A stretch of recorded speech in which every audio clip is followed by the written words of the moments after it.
Good morning, dear friends. Welcome back to the second session of network theorems.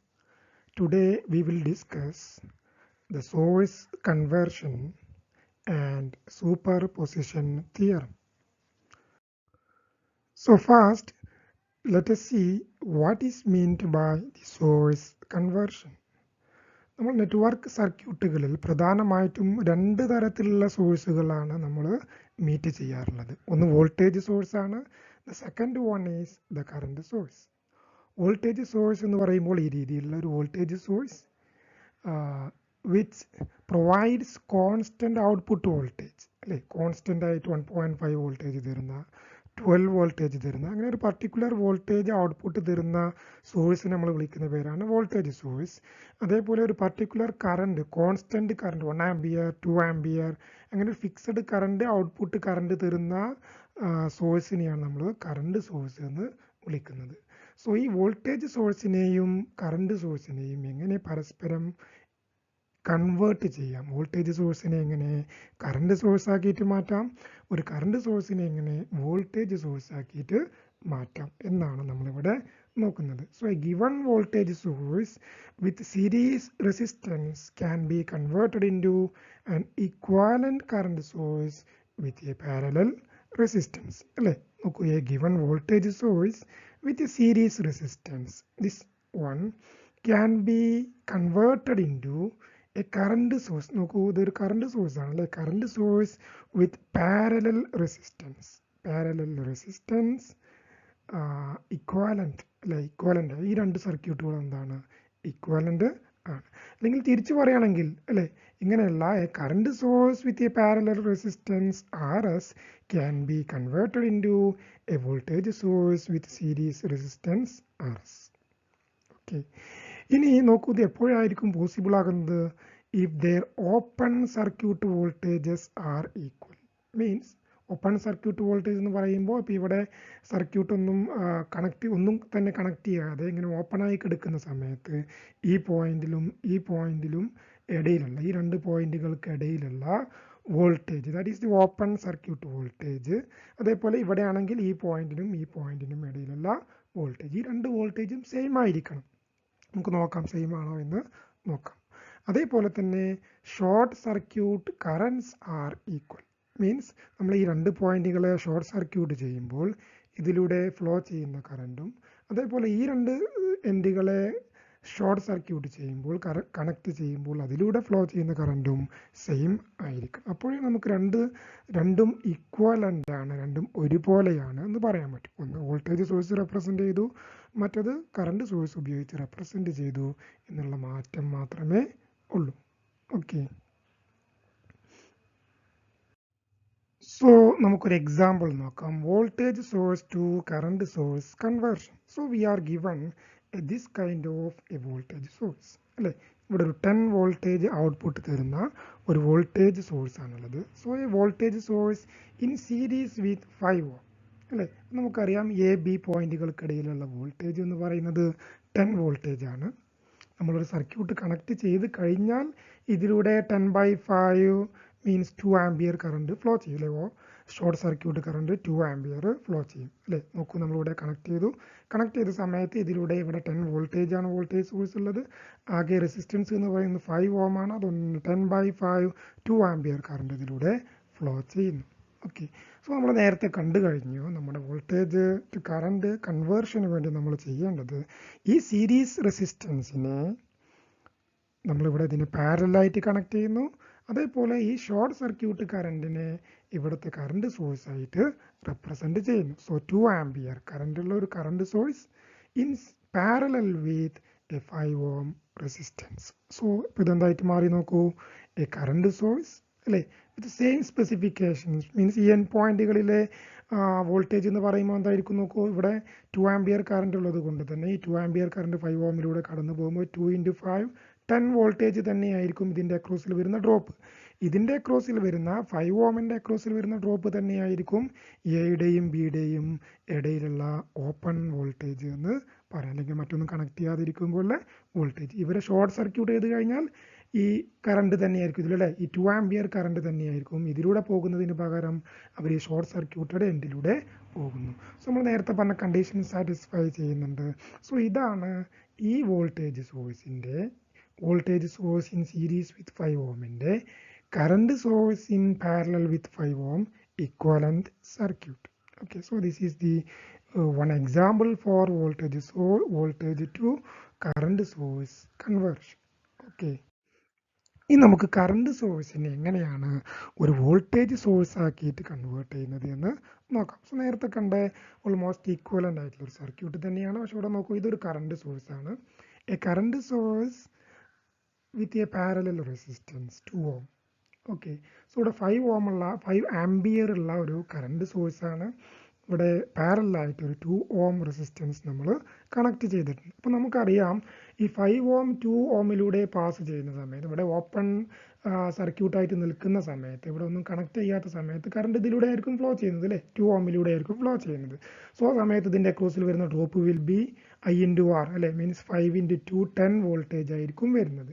So ആ 10 voltage തന്നെയായിരിക്കും എക്കും ബിക്കും ഇടയിൽ കിട്ടുന്നത്. So voltage സോഴ്സിലേക്ക് മാറ്റും. അപ്പോൾ നമ്മളെ വോൾട്ടേജ് എത്രയായിരിക്കണം, 10 വോൾട്ടേജ് ആയിരിക്കണം.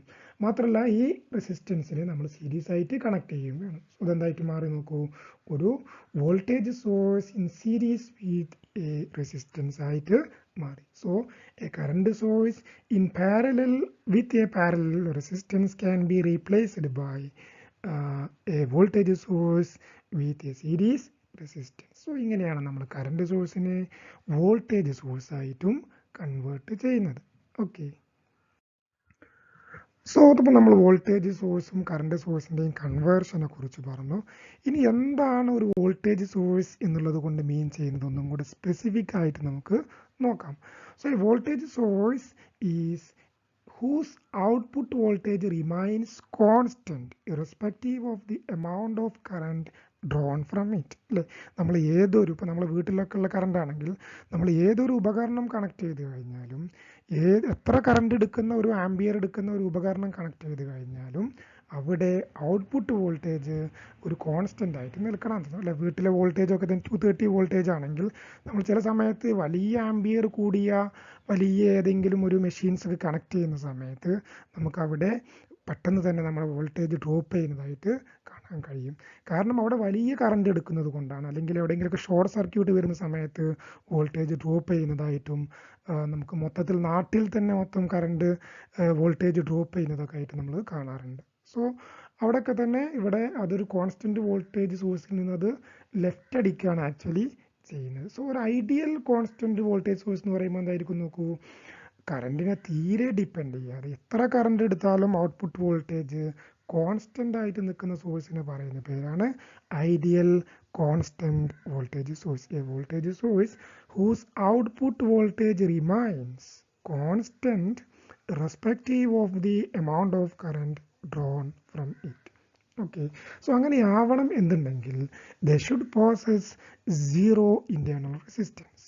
അതാണ് അതിൻ്റെ ബേസിക് കണ്ടീഷൻ എന്ന് പറയുന്നത്, zero internal resistance. Okay, but practically നമുക്കറിയാം സീറോ ഇൻറ്റേർണൽ റെസിസ്റ്റൻസ് എന്ന് പറയുന്നത് ഒരിക്കലും തന്നെ പോസിബിൾ അല്ല. കാരണം നമ്മൾ കണ്ടക്റ്റിംഗ് വയറുകൾക്ക് തന്നെ വളരെ ലോ ആണെങ്കിലും ഒരു ചെറിയ ഇൻറ്റേർണൽ റെസിസ്റ്റൻസ് ഉണ്ടാവുമല്ലോ. സോ അതുകൊണ്ട് തന്നെ ഇറ്റ് ഈസ് പ്രാക്ടിക്കലി ഇമ്പോസിബിൾ. പക്ഷെ നമുക്ക് എന്ത് ചെയ്യാൻ പറ്റും, എത്രമാത്രം ഇൻറ്റേർണൽ റെസിസ്റ്റൻസ് കുറക്കാൻ പറ്റുമോ അത്രമാത്രം നമ്മുടെ കോൺസ്റ്റൻറ്റ് വോൾട്ടേജ് സോഴ്സ് ഒരു ഐഡിയൽ കോൺസ്റ്റൻറ്റ് വോൾട്ടേജ് സോഴ്സ് ആയിട്ട് അല്ലെങ്കിൽ ഐഡിയൽ വോൾട്ടേജ് സോഴ്സ് ആയിട്ട് മാറുന്നു. ഓക്കെ, സോ നമുക്കൊരു എക്സാമ്പിൾ നോക്കാം. പ്രാക്ടിക്കൽ വോൾട്ടേജ് സോഴ്സും കറണ്ട് വോൾട്ടേജ് ഐഡിയൽ വോൾട്ടേജ് സോഴ്സും നമ്മൾ വ്യത്യാസം നോക്കൂ. ഐഡിയൽ വോൾട്ടേജ് സോഴ്സിൽ അതിൻ്റെ ഇൻറ്റേർണൽ റെസിസ്റ്റൻസ് ചിലപ്പോൾ ഇത് നമ്മൾ സ്മോൾ ആർ ആയിട്ട് ഇതുപോലെ റെപ്രസെൻറ്റ് ചെയ്യാറുണ്ട്. അങ്ങനെയാണെങ്കിൽ the small R should be 0. Okay, ഈ പ്രാക്ടിക്കൽ നമുക്കറിയാം ആർ 0 ആക്കാൻ കഴിയില്ല, അല്ലെങ്കിൽ ഇൻറ്റേർണൽ റെസിസ്റ്റൻസ് സ്മോൾ ആർ 0 ആക്കാൻ കഴിയില്ല, ഒരു ചെറിയൊരു വാല്യൂ ഉണ്ടാവും. സോ അത്തരത്തിലുള്ളൊരു കേസാണ് ഇവിടെ, പ്രാക്ടിക്കൽ കേസാണ് ഇവിടെ തന്നിട്ടുള്ളത്. നോക്കൂ, ഇവിടെ 6 വോൾട്ട് ഉള്ള ഒരു വോൾട്ടേജ് സോഴ്സാണ്. ബട്ട് ഇതിൻ്റെ ഇൻറ്റേർണൽ റെസിസ്റ്റൻസ് ഈസ് 0.005 ഓം അല്ലെ, 5 മില്ലി ഓം ആണ്. വളരെ ചെറിയ ഇൻറ്റേർണൽ റെസിസ്റ്റൻസ് മാത്രമേ ഉള്ളൂ. അപ്പോൾ നമുക്ക് എന്താണ് ഇങ്ങനെ കറണ്ട് വേരി ചെയ്യുന്നതിനനുസരിച്ച് ഔട്ട്പുട്ട് വേരി ചെയ്യുന്നുണ്ടോ നമുക്ക് നോക്കാം. നമുക്കറിയാം ഇത് ഓപ്പൺ സർക്യൂട്ട് ആകുന്ന കേസിൽ ഇവിടെ റെസിസ്റ്റൻസ് ഇൻഫിനിറ്റി ആകുന്ന കേസിൽ അല്ലേ, ഇത് ഓപ്പൺ ആയിട്ട് കിടക്കുന്ന സമയത്ത് ഇവിടെ ഒന്നും തന്നെ കണക്ട് ചെയ്യാത്ത സമയത്ത് the voltage should be 6 volt. കാരണം അവിടെ കറണ്ട് ഒന്നും തന്നെ ഫ്ലോ ചെയ്യുന്നില്ല, അതുകൊണ്ട് തന്നെ ഇവിടെ ഈ റെസിസ്റ്റൻസിനെ ക്രോസ് ഡ്രോപ്പ് ഒന്നും തന്നെ വരുന്നില്ല. ഓക്കെ, അതുകൊണ്ട് എ ബി പോയിന്റുകൾക്കിടയിൽ 6 വോൾട്ട് ഔട്ട്പുട്ട് കിട്ടുന്നു. ഇനി നമ്മൾ ഇതിനെ 0 ആംബിയറിൽ നിന്ന് മീൻസ് ഓപ്പൺ കേസിൽ നിന്നും 100 ആംബിയറിലേക്ക് ഇവിടെ കറണ്ട് ഇൻക്രീസ് ചെയ്യും, അല്ലെങ്കിൽ ഇവിടെ നമ്മൾ ലോഡ് കണക്ട് ചെയ്യുന്നു. സോ ഇത് 100 ആംബിയർ ആയിട്ട് മാറും അല്ലേ. ഏകദേശം ചെറിയൊരു റെസിസ്റ്റൻസ് കണക്ട് ചെയ്യുന്ന സമയത്ത് ഇവിടെ ഒരു 100 ആംബിയർ ആയിട്ട് മാറുന്നു. സോ ആ മൊമെന്റിൽ 100 ആംബിയർ നോക്കൂ, ഇതിലൂടെ പാസ് ചെയ്യുന്ന സമയത്ത് ഈ വോൾട്ടേജ് സോഴ്സിൽ നിന്നും 100 ആംബിയർ നമ്മുടെ ഇന്ത്യൻ റെസിസ്റ്റൻസിലൂടെ പാസ് ചെയ്യുന്ന സമയത്ത് 100 ഇൻറ്റു 0.005 എന്ന് പറയുമ്പോൾ 0.5 വോൾട്ടേജ് അല്ല, ഐ ഇൻറ്റു ആർ എന്ന് പറയുമ്പോൾ വോൾട്ടേജ് ആണ്. സോ അതുകൊണ്ട് 0.5 വോൾട്ടേജ് ഇതിൻ്റെ അക്രോസിൽ ഡ്രോപ്പ് ചെയ്യുന്നു. ബാക്കി വോൾട്ടേജ് മാത്രമേ നമ്മുടെ ഈ ലോഡിൻ്റെ അക്രോസിൽ കിട്ടുന്നുള്ളൂ. ദാറ്റ് ഈസ് 5.5 വോൾട്ടേജ് മാത്രമേ നമ്മുടെ ഔട്ട്പുട്ടിലേക്ക് കിട്ടുന്നുള്ളൂ എന്നർത്ഥം.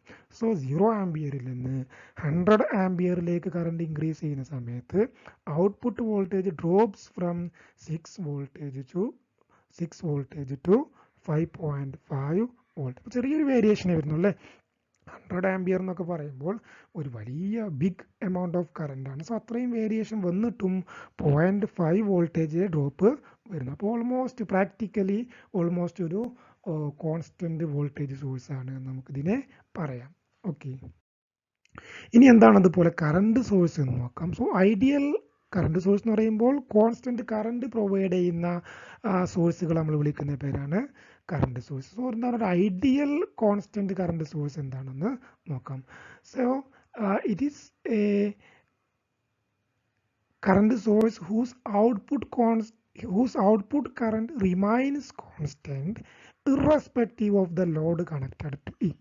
നേരത്തെ പറഞ്ഞതുപോലെ, നേരത്തെ നമ്മൾ പറഞ്ഞ ആംബിയർ വേരി ചെയ്യുന്നതിനനുസരിച്ച് അല്ലേ, അല്ലെങ്കിൽ എത്ര കറണ്ട് ഡ്രോ ചെയ്യുന്നതിനനുസരിച്ചാണ് അവിടെ വോൾട്ടേജ് വേരി. ഇവിടെയാണെങ്കിൽ നമ്മൾ അവിടെയും ലോഡ് കണക്ട് ചെയ്യുമ്പോൾ തന്നെയായിരുന്നു കറണ്ട് വേരി ചെയ്തത്. ഇവിടെ നമ്മൾ ലോഡ് നേരിട്ട് പറഞ്ഞതെന്ന് മാത്രം. ഏത് ലോഡ് കണക്ട് ചെയ്ത് കഴിഞ്ഞാലും, AC കണക്ട് ചെയ്ത് കഴിഞ്ഞാലും, എന്ത് കണക്ട് ചെയ്ത് കഴിഞ്ഞാലും ഔട്ട്പുട്ട് കറണ്ട് റിമൈൻസ് കോൺസ്റ്റന്റ് ആണെങ്കിൽ, സെയിം 1 ആംബിയർ ആണെങ്കിൽ 1 ആംബിയർ കറണ്ട് തന്നെ കിട്ടുന്നുണ്ടെങ്കിൽ, then such sources are called ideal constant current source. Okay, so actually it is a voltage source. Whose internal resistance is infinity. It is a voltage source whose internal resistance is infinity. Okay, practically നമുക്കറിയാം infinity ഉള്ള ഒരു internal resistance connect ചെയ്യുക എന്ന് പറയുന്നതും practically impossible ആണ്. അതുകൊണ്ട് തന്നെ actually നമ്മൾ പ്രാക്ടിക്കലി ചെയ്യാറുള്ളത് എക്സ്റ്റേണൽ റെസിസ്റ്റൻസിനേക്കാളും കമ്പാരിറ്റീവ്ലി ബിഗ്ഗർ ആയിട്ടുള്ള വലിയ ഒരു ഇന്റേണൽ റെസിസ്റ്റൻസ് സീരീസ് ആയിട്ട് വോൾട്ടേജ് സോഴ്സുമായിട്ട് സീരീസ് ആയിട്ട് കണക്ട് ചെയ്യുകയാണ് നമ്മൾ നോർമലി ചെയ്യാറുള്ളത്. Okay, so larger the internal resistance, nearer to the constant current source. Okay, constant ideal current source. Okay, for example നോക്കാം. ഇവിടെ നോക്കൂ, when the load increases from 20k to 200k. ഇതൊരു current source ആയതുകൊണ്ട് നമുക്ക് open case എടുക്കാൻ കഴിയില്ല. So ഇവിടെ load connect ചെയ്തൊരു കേസ് മാത്രം എടുക്കാൻ കഴിയുള്ളൂ. അപ്പോൾ നമ്മൾ എന്ത് ചെയ്യുന്നു, 20 കിലോ ഓം മുതൽ 200 കിലോ ഓം വരെ നമ്മുടെ ലോഡ് വേരി ചെയ്യുമ്പോൾ എന്താണ് ഔട്ട്പുട്ട് കറണ്ടിൽ വരുന്ന മാറ്റം നോക്കാം. നമുക്കൊരു ഐഡിയൽ കേസ് ആണെങ്കിൽ മാറ്റമൊന്നും തന്നെ വരാൻ പാടില്ല അല്ലേ. പക്ഷെ ഒരു ഐഡിയൽ കേസ് നമുക്ക് ഒരിക്കലും പ്രാക്ടിക്കലി പോസിബിൾ അല്ല. സോ നിയർലി ഐഡിയൽ ആയിട്ടുള്ള ഒരു കേസിൽ, അപ്പോൾ നമ്മൾ നിയർലി ഐഡിയൽ കേസ് എന്താണെന്ന് പറഞ്ഞു കഴിഞ്ഞു. ഇവിടെയുള്ള ലോഡിനേക്കാളും വളരെ കൂടിയ ലാർജർ ആയിട്ടുള്ള ഒരു ഇന്റേണൽ റെസിസ്റ്റൻസ് എടുത്ത് സീരീസ് ആയിട്ട് കണക്ട് ചെയ്ത് കഴിഞ്ഞാൽ അപ്പോഴാണ് നമുക്കൊരു പ്രാക്ടിക്കൽ കേസ് കിട്ടുക. സോ ആ കേസ് എങ്ങനെയാണെന്ന് നോക്കാം. ഇവിടെ നോക്കൂ, 1 മില്ലി ഓം ആണ് ഇവിടെ നമ്മുടെ ഇന്റേണൽ റെസിസ്റ്റൻസ് ആയിട്ട് സീരീസ് ആയിട്ട് കണക്ട് ചെയ്തിട്ടുള്ളത്. സോ ആ കേസിൽ എന്ത് സംഭവിക്കും നോക്കൂ, ഇവിടുത്തെ കറണ്ട് എന്ന് പറയുമ്പോൾ 20 കിലോ ഓം ആകുന്ന സമയത്ത് എന്ത് വരും നോക്കൂ, കറണ്ട് I = V/R ആയിരിക്കുമല്ലോ. സോ 6/R എന്ന് പറയുമ്പോൾ 20 കിലോ ഓം ആകുമ്പോൾ ഇത് 1 മില്യൺ ആണ് അല്ലെ, അല്ലെങ്കിൽ 1 മെഗായാണ്.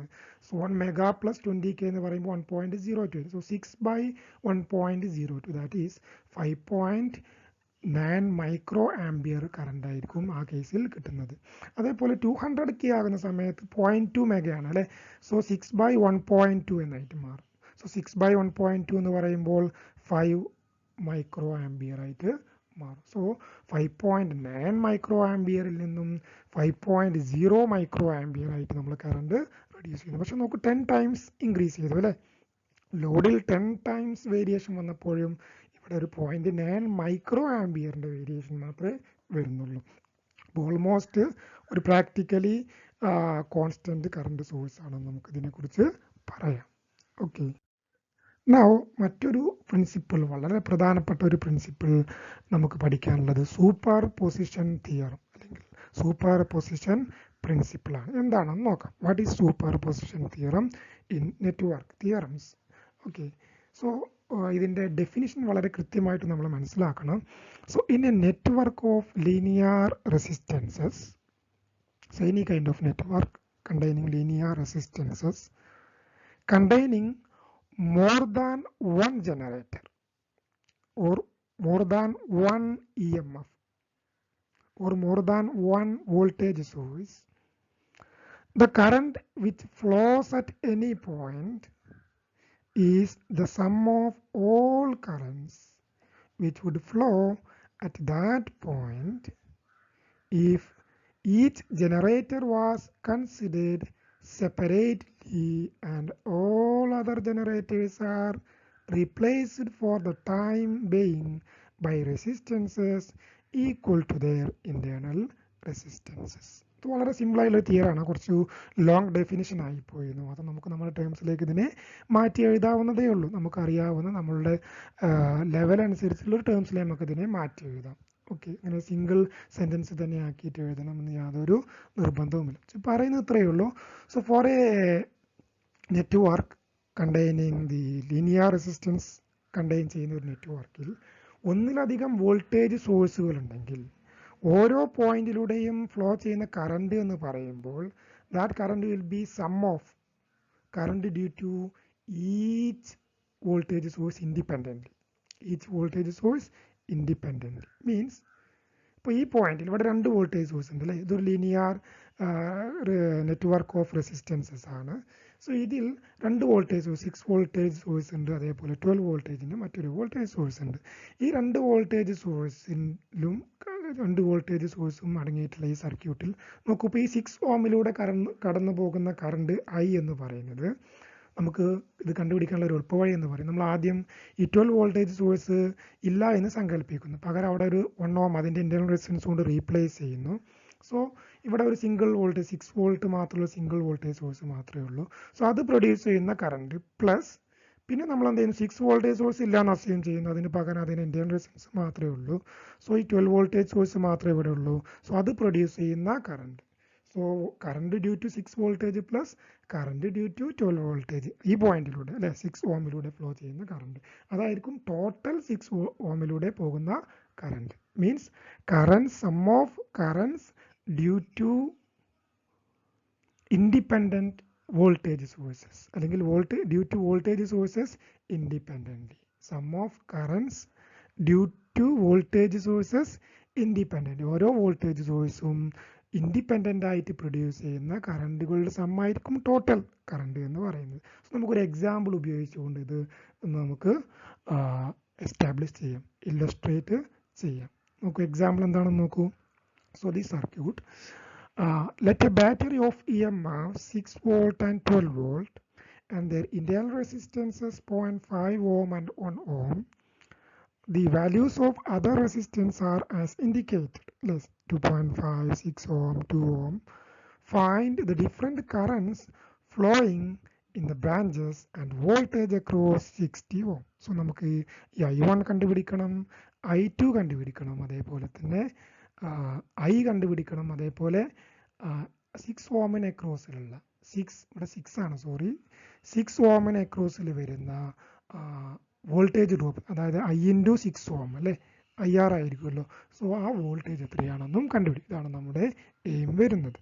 ഓക്കെ, സോ നമുക്ക് എളുപ്പത്തിന് വേണ്ടി, സോ ഇത് ഇങ്ങനെ പെട്ടെന്ന് സോൾവ് ചെയ്യാൻ എളുപ്പമല്ല, അതുകൊണ്ട് നമ്മൾ എന്ത് ഉപയോഗിക്കുന്നത്, സൂപ്പർ പൊസിഷൻ തിയറം ഉപയോഗിച്ചുകൊണ്ട് നമുക്ക് ഈ പ്രോബ്ലം വളരെ എളുപ്പത്തിൽ ചെയ്യാൻ കഴിയും. സോ നോക്കൂ, ഇതേ നെറ്റ്വർക്കിന് നമ്മൾ സൂപ്പർ പൊസിഷൻ പ്രിൻസിപ്പിൾ അപ്ലൈ ചെയ്യാൻ പോവുകയാണ്, സൂപ്പർ പൊസിഷൻ തിയറം അപ്ലൈ ചെയ്യാൻ പോവുകയാണ്.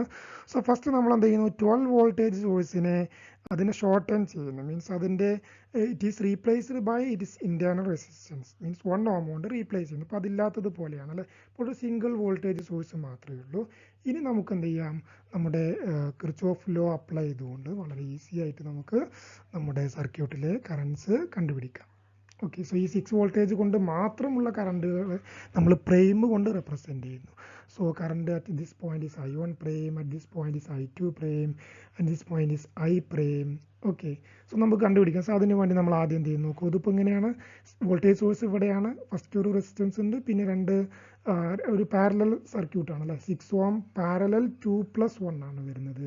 സോ നമ്മൾ 2+1 അല്ലേ, അപ്പോൾ ഇതൊരു പാരലൽ സർക്യൂട്ട് ആയതുകൊണ്ട് തന്നെ 2+1 3 ആണ് അല്ലേ. സോ 6 പാരലൽ 3 ഓം ആണ് ഇവിടെ നിന്ന് ഇങ്ങോട്ട് ഈ പോയിന്റ് മുതൽ A to B പോയിന്റ് വരുന്നത്. സോ 3 പാരലൽ 6 എന്ന് പറയുമ്പോൾ 3 × 6/3 + 6 ദാറ്റ് ഈസ് 18/9 ദാറ്റ് ഈസ് 2 ഓം അല്ലേ. സോ ഇതിൻ്റെ ഈക്വലന്റ് റെസിസ്റ്റൻസ് എന്ന് പറയുന്നത് 2 ഓം ആണ്.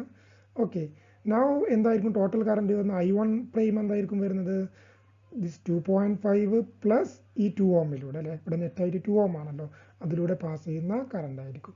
സോ ഇവിടെ എന്ത് വരും, 6 അല്ലേ, ഇവിടെ ഒരു ഇന്റേണൽ റെസിസ്റ്റൻസും കൂടെ ഉണ്ട്, അതും കൂടെ എടുക്കണം.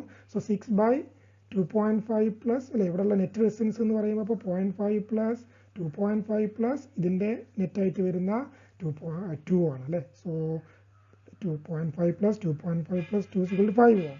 So the current I1 prime is equal to ഇതിലൂടെ ഫ്ലോ ചെയ്യുന്ന current will be 6/5 that is 1.2 ampere ആണ് I1 പ്രൈം എന്ന് പറയുന്ന കറണ്ട്.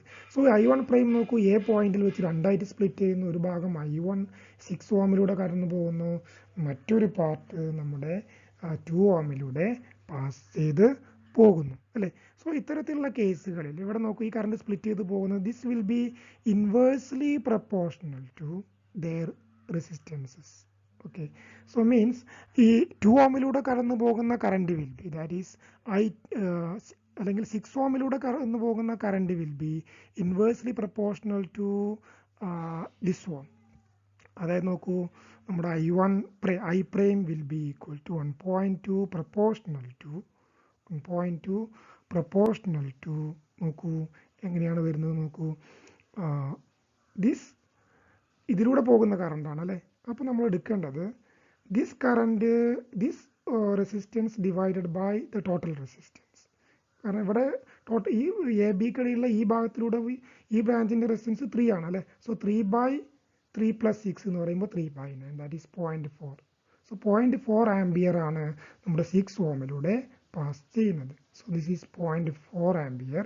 സോ പിന്നെ നമുക്ക് I2 പ്രൈം കണ്ടുപിടിക്കാൻ വളരെ എളുപ്പമാണ്, കാരണം I1 prime minus I prime ചെയ്താൽ മതി. ദാറ്റ് ഈസ് 1.2 മൈനസ് 0.4 0.8 കിട്ടും. പക്ഷെ നമുക്ക് ഇതേപോലെ തന്നെ ചെയ്യുകയാണെങ്കിൽ എങ്ങനെ കിട്ടും നോക്കൂ, I2 prime will be equal to, അപ്പോൾ ഈ ബ്രാഞ്ച് അല്ലേ, ഈ ബ്രാഞ്ചിന് പ്രൊപ്പോർഷൻ ആയിരിക്കും എന്നർത്ഥം, ഇവിടെ ഉള്ള റെസിസ്റ്റൻസിന് പ്രൊപ്പോർഷൻ. സോ 6 ടോട്ടൽ എന്ന് പറയുമ്പോൾ 6 + 3 again 9. So 6/9 that is 1.2 × 6/9 that is 0.8 ampere. Okay, so നെറ്റായിട്ട് 0.4 0.8 ആംബിയർ. അപ്പോൾ നമുക്ക് ഇവിടെ ഈ 6 വോൾട്ടേജ് കൊണ്ട് പ്രൊഡ്യൂസ് ചെയ്യുന്ന എല്ലാ കറണ്ടുകളും കിട്ടി. ഇവിടെ 1.2 ampere that is splitted into 0.4 + 0.8. അതേപോലെ ഇവിടെ നോക്കൂ, ഇവിടെ നമ്മൾ ഇതേ സർക്യൂട്ട് തന്നെ 6 വോൾട്ടേജിനെ 0.5 ഓം കൊണ്ട് റീപ്ലേസ് ചെയ്യുന്നു. സോ ആ സമയത്ത് വരുന്ന കറണ്ടുകൾ ഏതൊക്കെയായിരിക്കും നോക്കൂ, which is represented by double prime, I1 double prime, I2 double prime and I double. ഇത് കറണ്ട് ഡയറക്ഷൻസ് നോക്കൂ, 6 വോൾട്ടേജ് ഇവിടെ ആയതുകൊണ്ട് കറണ്ട് ഡയറക്ഷൻസ് ഇങ്ങനെ കൊടുത്തു, ഇവിടെ 12 വോൾട്ടേജ് ഇങ്ങനെ ആയതുകൊണ്ട് കറണ്ട് ഡയറക്ഷൻസ് ഇങ്ങോട്ട് കൊടുത്തു. ഓക്കെ, കാരണം പോസിറ്റീവ് ടു നെഗറ്റീവ് ആണല്ലോ കറണ്ട് വരുന്നത്. ഓക്കെ, സോ നൗ ഇവിടെ വരുന്ന നമ്മുടെ കറണ്ടുകൾ നോക്കൂ, 12 വോൾട്ടേജ്, പിന്നെ ഇവിടെ വരുന്നത് 2 ഓം അല്ലേ. സോ അത് കഴിഞ്ഞ് ഇവിടെ പാരലായിട്ട് 6 ഓം പ്ലസ് 2.5 + 3, അതായത് 6 ഓം പാരലൽ 3 ആണ് വരുന്നത്. സോ അഗെയിൻ 2 ഓം ആയിരിക്കും അല്ലേ, ഇതിൻ്റെ ഇക്വലന്റ് റെസിസ്റ്റൻസ് എന്ന് പറഞ്ഞാൽ 2 ആയിരിക്കും വരുന്നത്. സോ I2 ഡബിൾ പ്രൈം എന്തായിരിക്കും വരിക, 12 ഡിവൈഡഡ് ബൈ ഇവിടെ എന്തൊക്കെ വരുന്നുണ്ട്, ഇവിടെ ഒരു 1 ഓം ഇന്റേണൽ വരുന്നുണ്ട്, പിന്നെ ഒരു 2 ഓം വരുന്നുണ്ട്, പിന്നെ ഒരു നെറ്റായിട്ട് ഇവിടെ ഒരു 2 ഓം വരുന്നുണ്ട്. സോ അഗെയിൻ 5 ഓം ആയിരിക്കും വരിക, 1 + 2 + 2 5. So that is I2 double prime equal to 12/5 that is 2.4 ampere ആയിരിക്കും വരുന്നത്. ഓക്കെ, ഇനി I2 ഡബിൾ പ്രൈമിൻ്റെ എത്ര ഭാഗമാവും? 6 ഓമിലൂടെ പോകുന്ന നേരത്തെ കണ്ടതുപോലെ ഇവിടെ നെറ്റായിട്ട് 3 ഓം ആണ്, ഇവിടെയാണെങ്കിൽ 6 ആണ് അല്ലേ. സോ അതുകൊണ്ട് തന്നെ എങ്ങനെ വരും? നമുക്കറിയാം, നമ്മൾ നോർമലി ആലോചിക്കുമ്പോൾ തന്നെ ഇവിടെ 3 ഓം ആണ്, 6 ഓം ആണ്. കൂടുതൽ കറണ്ട് ഇതിലൂടെ പാസ് ചെയ്യും, കുറച്ച് കറണ്ട് ആയിരിക്കും ഇതിലൂടെ പാസ് ചെയ്യുന്നത്. സോ അതുകൊണ്ട് നമ്മളിവിടെ ഇത് ഇൻവേഴ്സ്ലി പ്രൊപ്പോർഷണൽ ആണെന്ന് പറയാം അല്ലേ. സോ അതുകൊണ്ട് തന്നെ I2 ഡബിൾ പ്രൈം ഇൻറ്റു എന്ത് വരും? I2 ഡബിൾ പ്രൈമിൻ്റെ എത്ര ഭാഗം ഇതിലൂടെ പോകുന്നത്? 6 ഓമിലൂടെ പോകുന്നത് 3/9, 3 by the total resistance, that is 3/9, which is equal to 0.8 ampere ആണ് ഇതിലൂടെ പാസ് ചെയ്യുന്നത്. സോ ബാക്കി കറണ്ട് ആയിരിക്കും ഇതിലൂടെ പാസ് ചെയ്യുന്നത്. ദാറ്റ് ഈസ് ബാക്കി എന്ന് പറയുമ്പോൾ എത്രയായിരിക്കും? 2.4 മൈനസ് 0.8, ദാറ്റ് ഈസ് 1.6. അല്ലെങ്കിൽ നമ്മൾ ഇതുപോലെ ഇക്വേഷൻസ് ഉപയോഗിച്ച് കണ്ടുപിടിക്കുമ്പോൾ 2.4ൻ്റെ ഇതിലൂടെ പോകുമ്പോൾ 6/9 ആയിരിക്കും വരുന്നത് അല്ലേ. 6/9 ദാറ്റ് ഈസ് 1.6 ആംബിയർ ആണ് ഇതിലൂടെ പാസ് ചെയ്യുന്നത്. അപ്പോൾ എന്തായിട്ട് മാറി നോക്കൂ? ടോട്ടൽ I1 എന്തായിട്ട് മാറി? What is I1? 2.5 ഓമിലൂടെ പാസ് ചെയ്യുന്ന കറണ്ടാണ് അല്ലേ. ഒരു കറണ്ട് നെറ്റ് കറണ്ട് ഡയറക്ഷൻ നമ്മൾ ഇങ്ങനെയാണ് എടുത്തിട്ടുള്ളത്. സോ ദിസ് 2.5 ഇങ്ങനെ പോകുന്ന I1 പ്രൈം മൈനസ് ഓപ്പോസിറ്റ് ആയിട്ട് വരുന്ന I1 ഡബിൾ പ്രൈം ആയിരിക്കും വരുന്നത് അല്ലേ. So I1 prime minus I1 double prime that is 1.2 minus 1.6 അല്ലേ. That is minus 0.4 that is -0.4 എന്ന് പറയുമ്പോൾ അതിൻ്റെ മീനിങ് എന്താണ്? കറണ്ട് ആക്ച്വലി ഇങ്ങോട്ടല്ല, കറണ്ട് ഇങ്ങോട്ടാണ് ഫ്ലോ ചെയ്യുക. കാരണം ഇവിടെ 12 ഇവിടെയല്ലേ വരുന്നത്, ഇവിടെയല്ലേ വോൾട്ടേജ് കൂടുതൽ. സോ അതുകൊണ്ട് തന്നെ 0.4 വോൾട്ടേജ് ഈ ഡയറക്ഷനിലാണ്, ഓപ്പോസിറ്റ്, നമ്മൾ എടുത്ത ഡയറക്ഷന് ഓപ്പോസിറ്റ് ആയിട്ടാണ് ഫ്ലോ ചെയ്യുന്നത്.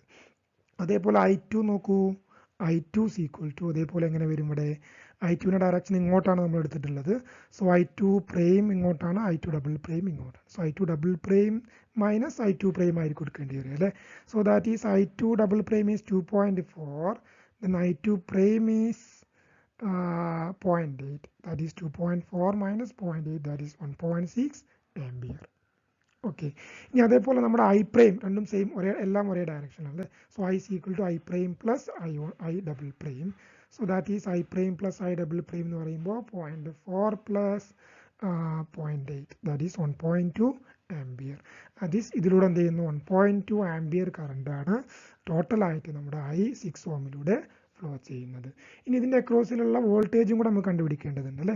So that voltage will be I into R, that is 1.2 into 6 ohm. 1.2 into 6 എന്ന് പറയുമ്പോൾ എത്ര വരും? 7.2 വോൾട്ടേജ് ആയിരിക്കും വരുന്നത് അല്ലേ. സോ ഇതിൻ്റെ അക്രോസിൽ 7.2 വോൾട്ടേജ് ആണ് ഡ്രോപ്പ് വരുന്നത്. ഓക്കെ.